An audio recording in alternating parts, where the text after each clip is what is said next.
राजा रानी के महलिया sweetie films recording studio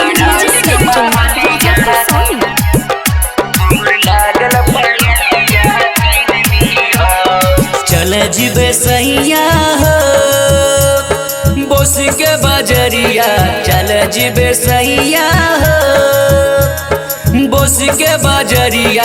कीन दीह हमरा, कीन दीह हमरा, कीन दीह घुंघरू लागल चोलिया, कीन दीह घुंघरू लागल चोलिया, कीन दीह।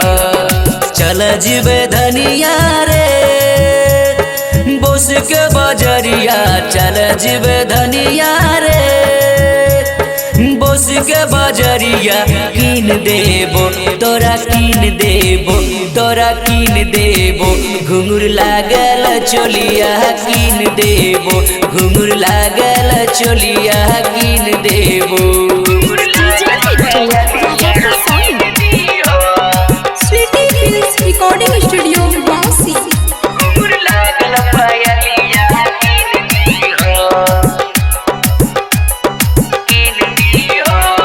बोसी बाजार घूम के मंदिर हिल जाए के, संगे संगे दोनों गोटा पपरनी नहाई के।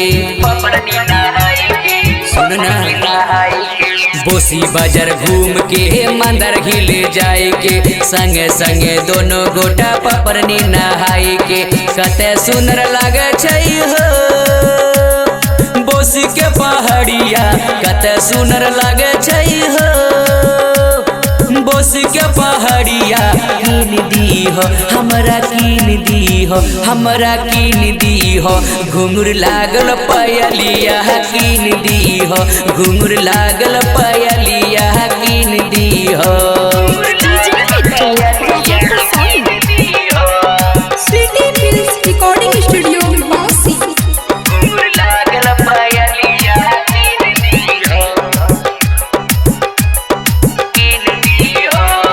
मोटर गाड़ी चढ़ के चंदन डैम उतर के, कर लेबे दर्शन दोनों दुर्गा मंदिर जाए के। मोटर गाड़ी चढ़ के चंदन डैम उतर के, कर लेबे दर्शन दोनों दुर्गा मंदिर जाए के। कते सुंदर लागे छै हो लक्ष्मीपुर नगरिया, कते सुंदर लागे छै हो लक्ष्मीपुर नगरिया। देख लेबै संगे, देख लेबै संगे, देख लेबै राजा रानी के पोखरिया, देख लेबै राजा रानी के महलिया, देख लेबै।